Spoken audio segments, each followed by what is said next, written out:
Tired of juggling scattered PDF pages? Let's bring order to your documents for free. Today, we're diving into a super simple and completely free way to rearrange pages in any PDF document using Dochub. First, head over to Dochub.com. You'll see a prominent Upload File button. Click that, and then select the PDF document you want to reorganize from your computer.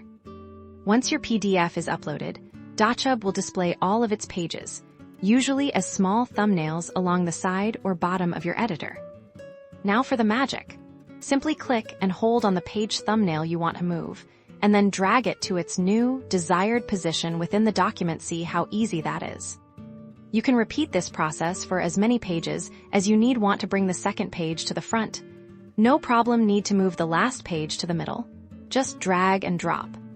As you drag, you'll see a visual guide showing you where the page will be inserted. It's intuitive and designed for quick adjustments. Once you're happy with the new page order, look for the Done or Save button, typically located in the top right corner of the editor. Click this to finalize your changes. Dochub will then prompt you to save or download your reorganized PDF. Choose the option that best suits your needs. And there you have it. Your PDF pages are now perfectly arranged, and you didn't spend a single penny. This is fantastic for presentations, reports, or any document where page order matters. So, next time you need to shuffle your PDF pages, remember Dochub. It's your free, easy-to-use solution for organized documents. Happy organizing!